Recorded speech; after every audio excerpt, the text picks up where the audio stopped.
Yo soy María Macarena, soy bioquímica, residente en primer año de la residencia de bioquímica clínica y un poco el objetivo de esta reunión virtual es para contarles mi experiencia en estos últimos 4 meses en la participación que estuve haciendo en el equipo de detección de SARS-CoV-2 en el laboratorio de inmunología del Hospital Ferrando. Para más o menos contextualizar del virus del cual estamos hablando, denominado SARS-CoV-2 en febrero del 2020, es de la familia Coronaviridae, conocida por infectar aves y varios mamíferos. La subfamilia es Coronavirinae del género Beta Coronavirus, este es SARS-CoV-2, y el subgénero es Sarbecovirus, que lo comparte con el SARS-CoV y con los virus de murciélagos relacionados. En cuanto a su estructura, cuenta con una envoltura viral del cual emergen diferentes proteínas estructurales. La más importante y a la cual se le atribuye su nombre es la proteína Spike o espiga, que es proteína S, su abreviación, y esta es fundamental en la entrada del virus a la célula blanco, ya que es por la cual se une a su receptor en el hospedero, que es la enzima convertidora de angiotensina 2.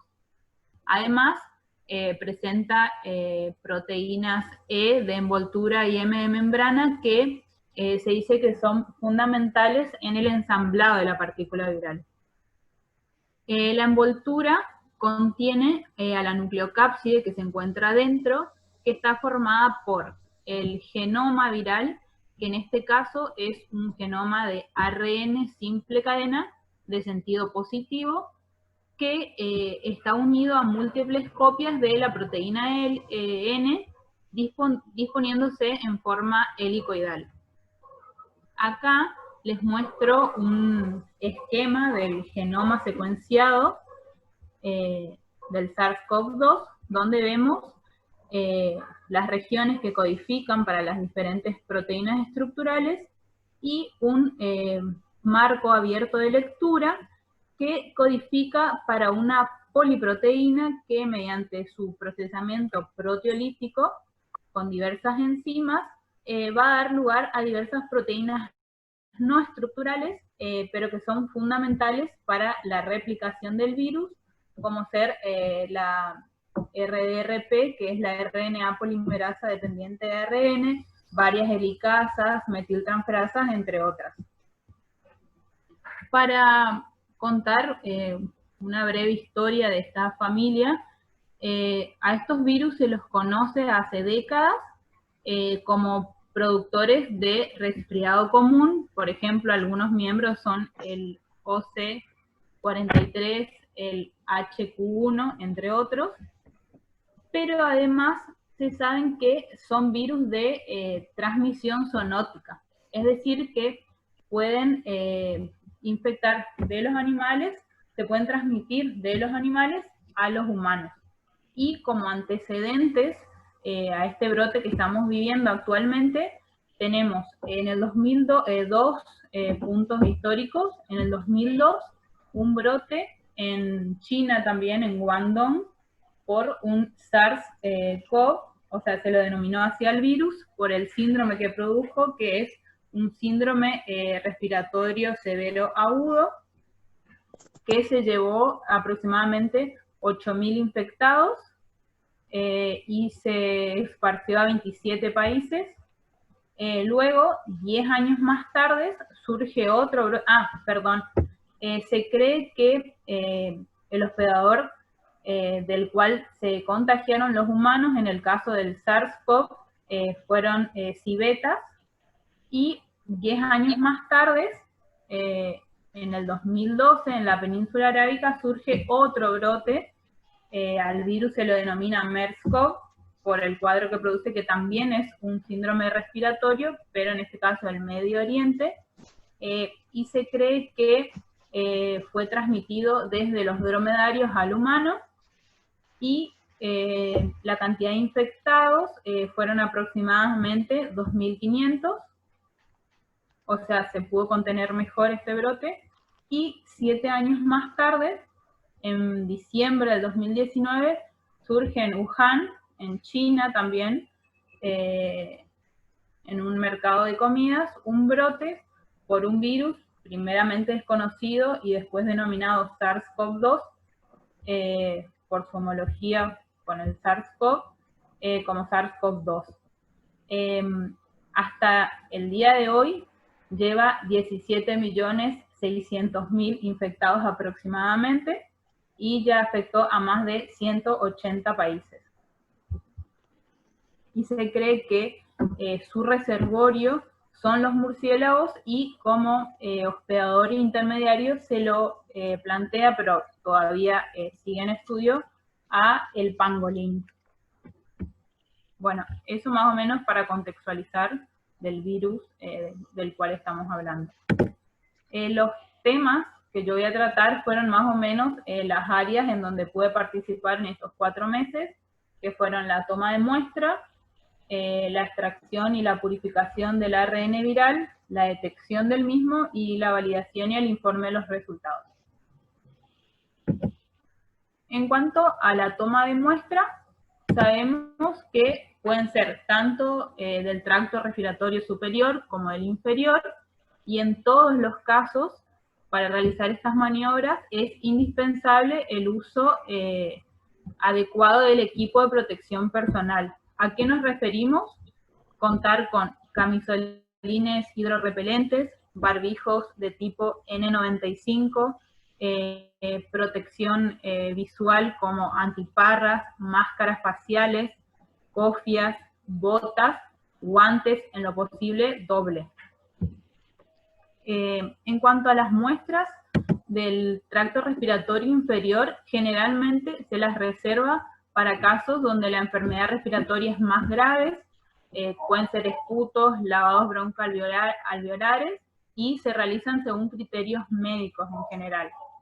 Y así también, ya hablando del tracto respiratorio superior, el aspirado nasofaringeo se realizan en pacientes pediátricos generalmente y o en pacientes internados. El aspirado lo realizan mayormente los kinesiólogos, pueden hacer los bioquímicos y médicos que estén capacitados para realizar la maniobra también. Y la muestra mayormente utilizada en estos tiempos es el hisopado nasofaringeo, que en un comienzo también se usaba en conjunto con un hisopado orofaringeo. Pero cuando los hisopos pasaron a ser un factor limitante por la demanda de insumos en todos los laboratorios, la OMS prioriza el hisopado nasofaringeo sobre el orofaringeo.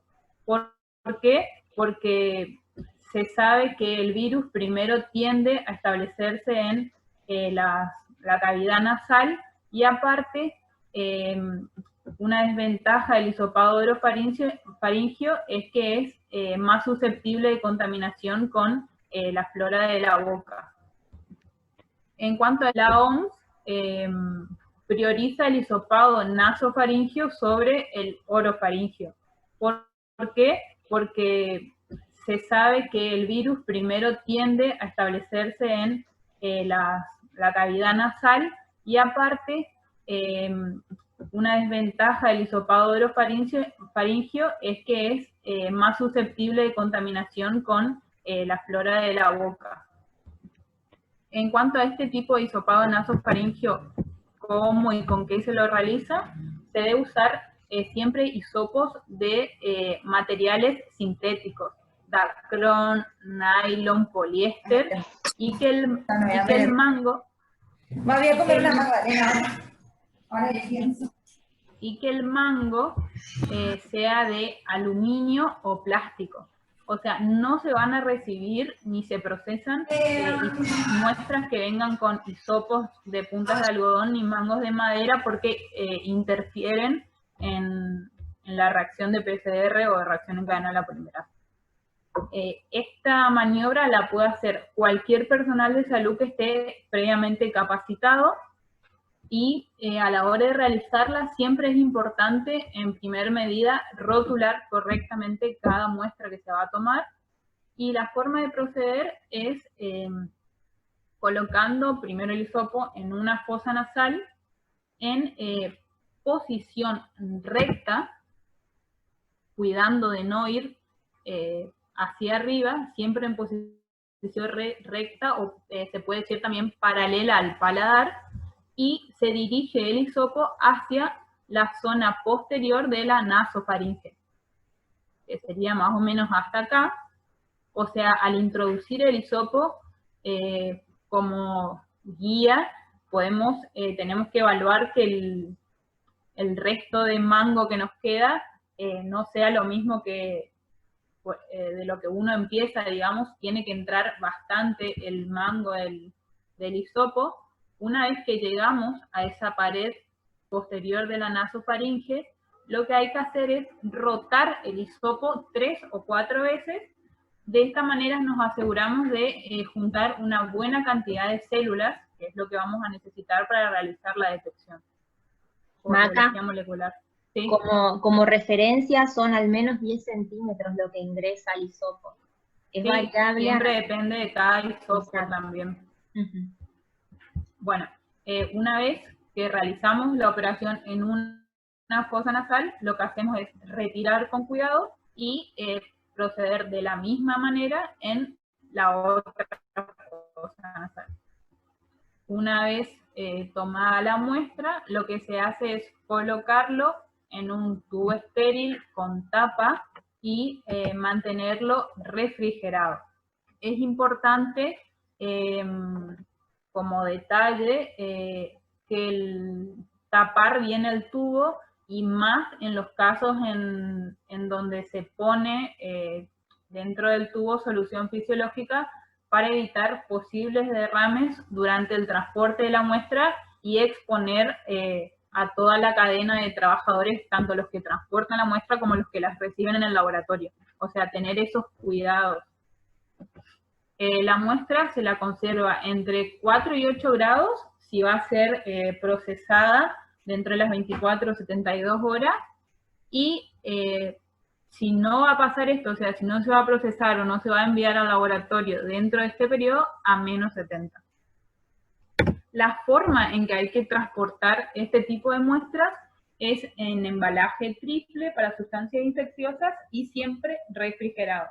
Acá yo puse una imagen más o menos de a qué se le llama embalaje triple, que sería el primer envase, que es el que contiene nuestro hisopo, un segundo recipiente que también debe contar con una tapa rosca, y un tercero donde va a contener la sustancia refrigerante y también cuenta con etiquetas para rotular la muestra. Eso en cuanto al embalaje de la muestra. Además, cada muestra tiene que venir con su ficha epidemiológica correspondiente, y lo importante acá es que esa ficha esté correctamente completada con todos los datos que solicita la ficha. Se insiste en esto porque, como vamos a ver más adelante, todos estos datos los utiliza el bioquímico a la hora de validar un resultado. Es decir, el resultado no es solamente arrojado por un equipo y eso se informa, sino que tiene todo su proceso de validación en cuanto a los datos que son proporcionados en la ficha. Por eso es muy importante completar la ficha. Además, otra cosa por bioseguridad es que nos aseguremos que esas fichas no entren en contacto ni con el paciente ni con el personal que va a realizar el hisopado, digamos. O sea, si no se cuenta con suficiente personal como para que otro complete la ficha, lo que se aconseja hacer es que primero se complete la ficha y después se proceda a la toma de muestra, digamos, para evitar posibles contaminaciones de la ficha. Bueno, una vez que se tomó la muestra, se llevó al laboratorio, lo que se hace es la extracción y purificación del ARN viral. En este caso, en el laboratorio lo que se hace es recibir las muestras de los diferentes puntos, ya sea del hospital o del laboratorio, que en este caso el laboratorio Chaqueños es el centro donde se reciben todas las muestras que se realizan a domicilio. Se recibe y el personal que lo hace cuenta con el equipo de protección personal adecuado y trabajan en una cabina de seguridad biológica clase 2. ¿Por qué se usan estas cabinas? Porque tiene un sistema de flujo de aire que lo que va a hacer es proteger tanto al operador y a la muestra de posibles contaminaciones. ¿Qué hace el operador con esta muestra de hisopado que recibimos? Descarga el contenido del hisopo en solución fisiológica en un cono que va a ser el cono que vamos a utilizar para el trabajo posterior, que es en un cono de Pendor, para los que no conocen, como aparece acá en esta imagen. Una vez que se tiene la muestra en el cono, lo que se procede es al paso de extracción, que en realidad lo que ocurre es la lisis celular, o sea, se busca romper las células mediante el uso de agentes caotrópicos y detergentes para que, de modo que la membrana celular se rompa y se liberen los componentes. Una vez que tenemos este lisado, esta muestra lisada, como nuestro interés es el material genético, en este caso el ARN, lo que vamos a hacer es pasar a un proceso de purificación. Para la purificación existen distintos métodos, tanto convencionales como comerciales. Al día de hoy, los convencionales solamente se usan para algunos trabajos de investigación.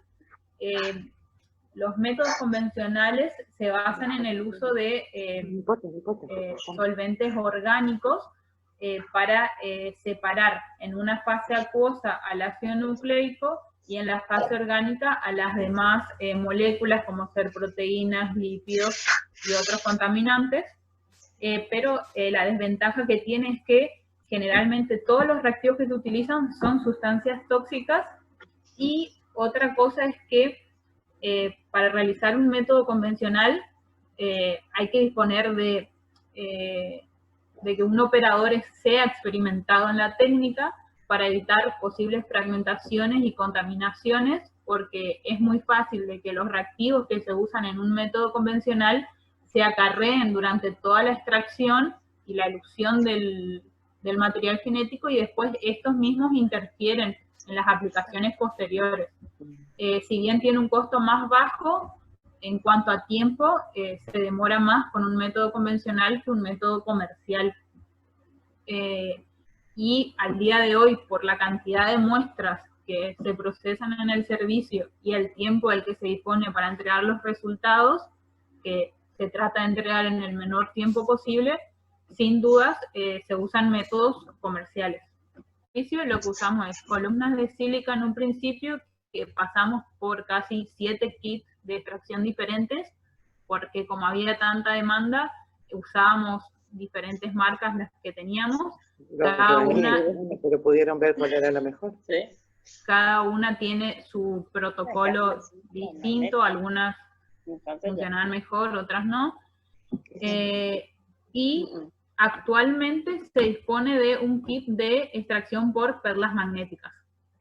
En ambas variantes, el fundamento es lo mismo, es decir, ¿qué es lo que se hace? Con ese lisado que obtuvimos, se lo somete a distintos lavados con distintos reactivos que en general son agentes caotrópicos, que lo que hacen por un lado es eliminar los contaminantes y a su vez favorecer la retención del ácido nucleico en esa matriz, y para favorecer la separación se lava e inmediatamente se hacen centrifugados a altas revoluciones y de poco tiempo, por eso se lo llama spin, y luego el residuo lavado, por ejemplo, en el caso de la columna, se queda en un tubo colector, que luego ese tubo colector es desechado y así para cada lavado, y en el caso de las perlas magnéticas, la forma de proceder es, se somete al lisado a los diferentes reactivos de lavado, se agitan para que entren en contacto, se centrifuga, y luego de centrifugar, siempre el centrifugado es para favorecer esa separación, y en este caso, luego el centrifugado lo que se hace es poner en contacto al cono, al tubo de Eppendorf, con un rack magnético, que yo les puse una imagen acá real, digamos, que lo que va a suceder es que cuando uno acerca el cono, cuando uno acerca el cono al imán que contiene el rack magnético, por eso es su nombre, el imán va a atraer todas esas partículas magnéticas que son el soporte de esa matriz inorgánica que está reteniendo el ácido nucleico, permitiendo que el líquido de lavado, el residuo, se tome con una micropipeta y se extraiga ese líquido, digamos. Se descarta y se sigue con los sucesivos lavados. Así en ambos protocolos, sea por columna o por perla. Hasta que se llega a un paso, todo este protocolo está establecido por cada fabricante de cada kit. Pueden ser 2 lavados, 3 lavados, ellos te indican la cantidad de líquido de lavado, la cantidad de centrifugaciones, etc. Hasta un paso de elusión, que lo que se hace es lavar la matriz, tanto las perlas como la columna, con un agua libre de RNasas, que lo que va a hacer es, va eluir, va a romper ese puente que está uniendo la matriz con el ácido nucleico y va a eluir ese material genético que a nosotros nos interesa. Entonces, ahí vamos a tener nuestro ARN purificado. Entonces, una vez que obtenemos este extracto de ARN, podemos proceder a la detección propiamente dicha del ARN viral. Hoy en día, el método de elección de referencia es una técnica de biología molecular, un método directo denominado PCR. En este caso se usa una variante que es una RT-PCR en tiempo real. Desde que se inició la pandemia, se diseñaron varios protocolos de trabajo para detectar el SARS-CoV-2, de los cuales el primero y el tomado como referencia y aprobado por la OMS fue el protocolo de Charité, desarrollado por el Instituto de Virología de Charité en Alemania, que este protocolo, por ejemplo, cada protocolo, como vemos ahí, va a decidir qué gen va a usar como blanco para detectar al virus. En este caso, como vemos, el protocolo de Charité usa la detección del gen RDRP y el gene. El gene es un gen que nos permite detectar o caracterizar a todo el género, todo el subgénero, mejor dicho, Sarbecovirus. Como dije anteriormente, en este género se incluyen el SARS-CoV, el SARS-CoV-2 y todos los virus de murciélagos asociados. En cambio, el gen RDRP, con sus 2 sondas específicas, permite detectar exclusivamente al SARS-CoV-2. La OMS, en casos,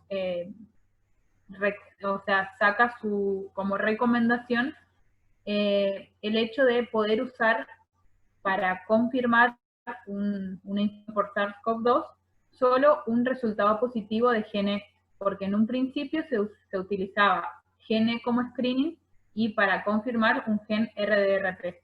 Pero, como actualmente se sabe que el único virus del subgénero SARS-CoV que circula actualmente es el SARS-CoV-2, la OMS confirma que se puede realizar el diagnóstico solo teniendo un gen detectable. Bueno, además del gen que elija cada protocolo como marcador o como blanco para detectar el virus, también se usa un gen constitutivo donde la expresión de este gen no varía con las condiciones de la técnica ni del experimento, y lo utilizamos como modo de control para posibles interferencias de inhibidores o posibles problemas o dificultades que pudieron haber surgido durante la extracción. Es decir, siempre se controla que este gen constitutivo sea amplificado en cada reacción. Una vez que se dispone del protocolo con el cual se va a trabajar, vamos a realizar la reacción propiamente dicha, que es una RT-PCR. ¿Por qué RT? Porque como partimos de un extracto de ARN, se necesita previamente para pasar a la reacción de PCR una retrotranscripción de ese ARN a un ADN copia. Lo lleva a cabo una enzima denominada retrotranscriptasa. Una vez obtenido ese ADN copia, lo que se va a hacer es la reacción en cadena de la polimerasa, que consiste en amplificar a millones de copias una secuencia de interés. Y se realiza mediante tres fases fundamentales o tres etapas: la de desnaturalización, donde que se realiza a una elevada temperatura, donde se va a separar esa cadena de ADN, esas cadenas, y a su vez se va a activar la enzima Taq polimerasa, que es la encargada de polimerizar. Luego, una fase de alineamiento o hibridación, donde se va a producir el pegado por complementariedad de los primers o cebadores o iniciadores, que son las secuencias que van a dar el pie, digamos, para que la Taq polimerasa comience a polimerizar, y son específicos del gen que se quiere buscar o que se quiere detectar. Las ondas también específicas, y luego un paso de extensión o amplificación de ese ADN molde a millones de copias. ¿Cómo se produce esta reacción una vez que tenemos nuestra mezcla? ¿Cómo hacemos para llevar a cabo esta reacción? Preparamos primero una master mix o una mezcla de reacción para PCR, que va a contener todos los reactivos necesarios para que se produzca estas dos reacciones, la retrotranscripción y la reacción en cadena de la polimerasa. En este caso lo hacemos en un solo paso, es decir, nuestra mix va a tener ambas enzimas, la retrotranscriptasa y la Taq polimerasa, va a tener los primers específicos, las ondas, los desoxinucleótidos trifosfatos necesarios para que la Taq polimerasa pueda ejercer su función, y la transcriptasa, agua, y un buffer de PCR, que es lo que va a dar las condiciones necesarias para la reacción, sea el pH, la concentración de magnesio necesaria, etc. Una vez que tenemos nuestra mix, lo que hacemos es dispensar una cantidad específica de mix en cada pocillo, junto con la muestra de nuestros pacientes. La cantidad de pocillos que usemos para cada paciente va a depender del protocolo de trabajo. Hay protocolos que pueden utilizar solo un pocillo para detectar todos los genes que usa ese protocolo. Hay protocolos que 2 o más pocillos. En paralelo con estas muestras, se largan controles negativos, positivos y de extracción. Los controles negativos y positivos generalmente vienen provistos en el mismo kit de trabajo, y el control de extracción es un control que se lo realiza procesando en serie con las muestras de los pacientes, solo que ese cono o tubo de Pendor no va a contener muestra, sino que va a contener agua libre de RNA.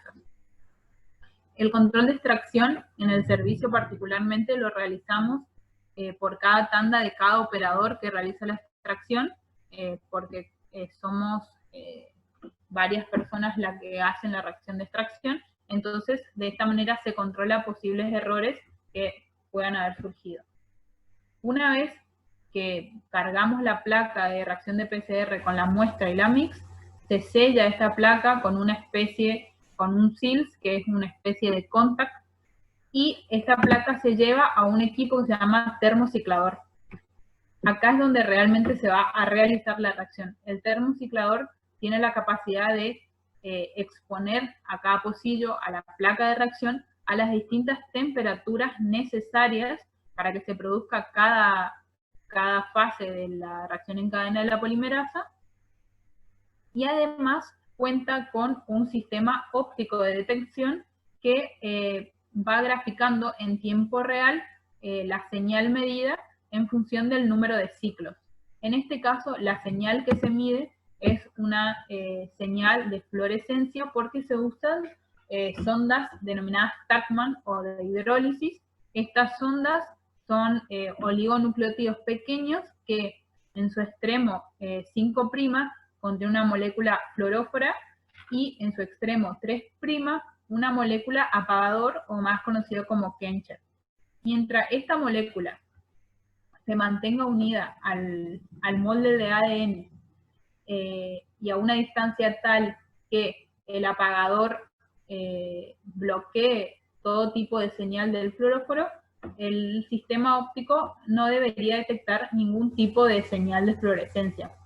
Pero va a llegar un momento donde la Taq polimerasa, que es la enzima encargada de, junto con el uso de los desoxinucleótidos trifosfato, ir agregándolos al extremo 3' libre del primer y polimerizar, va a llegar un momento en que, si se produjo el pegado de las sondas a la secuencia específica, se va a encontrar con ese extremo 5' de la sonda que está la molécula fluorófora, y esta enzima Taq polimerasa cuenta con una actividad 5' exonucleasa, que lo que va a hacer es eliminar, hidrolizar ese extremo 5' que tiene la molécula fluorófora y la va a liberar de su apagador.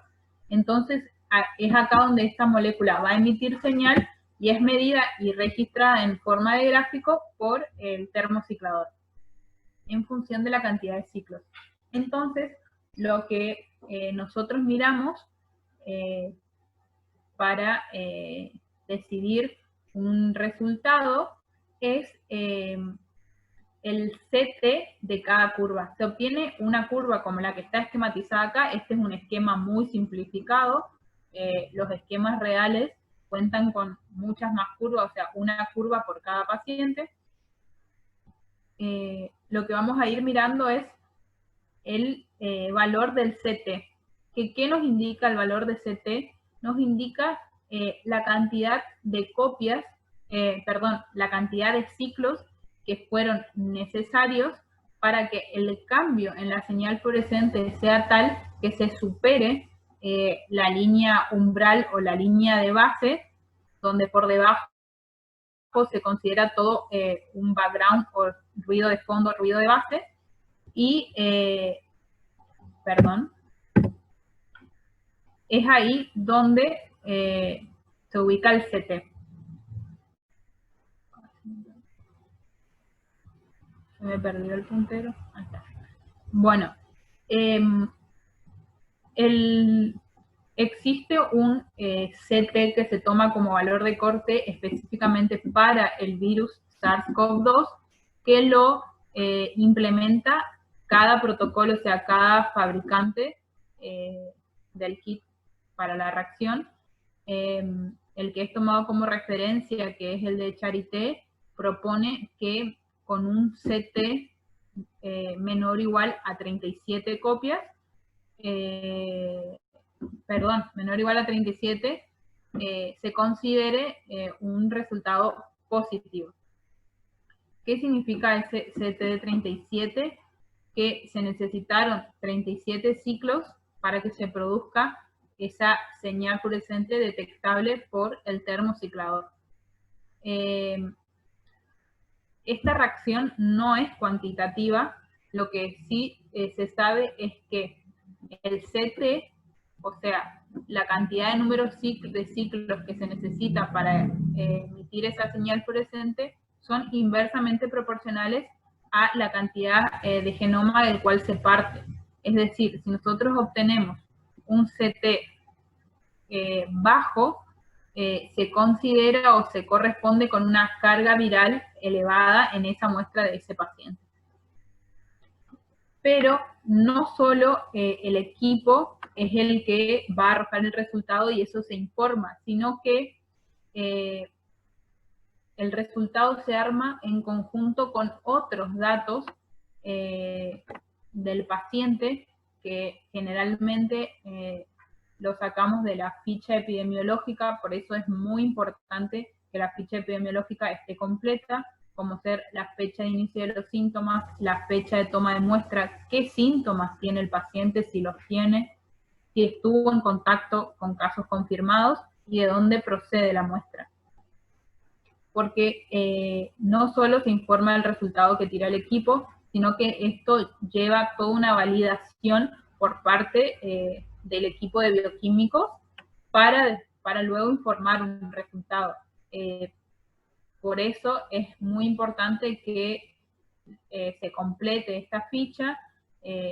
Existen situaciones particulares donde, por ejemplo, a veces la toma de muestras se hace muy cercana a la fecha de inicio de los síntomas, entonces se sugiere repetir otra muestra al día siguiente, o sea, esperar al menos 2 o 3 días desde el inicio de los síntomas para que al momento de realizar esta técnica de detección se pueda obtener un resultado, o sea, que la carga viral sea detectable, digamos, y obtener resultados así más confiables. Entonces, una vez que se validan las curvas juntos con los antecedentes que tenemos del paciente, también es importante saber si tiene hisopados anteriores, si es un alta, todo eso nos ayuda a nosotros a validar después esa forma de la curva y ese CT que arroja el equipo. Entonces, en base a todo eso, se elabora un resultado. ¿Qué se hacen con esos resultados? Se elaboran planillas de trabajo que cuentan con los datos de cada paciente, como ser nombre, apellido, fecha de nacimiento, DNI, de dónde procede la muestra, y en una columna se colocan todos los resultados. Los posibles resultados pueden ser un detectable, un no detectable. Detectable es positivo, no detectable es negativo. Puede ser que la muestra quede en estudio, es decir, hay situaciones en las que o se vuelve a extraer la muestra o se vuelve a realizar la reacción de amplificación para confirmar los resultados, y en otras situaciones el resultado es no concluyente y se sugiere tomar una nueva muestra, como ya les conté. Estas planillas en paralelo, los resultados se cargan al sistema informático con el que cuenta el laboratorio de inmunología, y además las planillas se envían vía email a todas las autoridades pertinentes, y estas se encargan de articular estos resultados con el sistema 0800 y el Sistema Informatizado de Salud de Argentina, SISA, para que puedan ser entregados a la brevedad, o en la mayor brevedad posible, al paciente. Gracias. Las referencias, muchas gracias.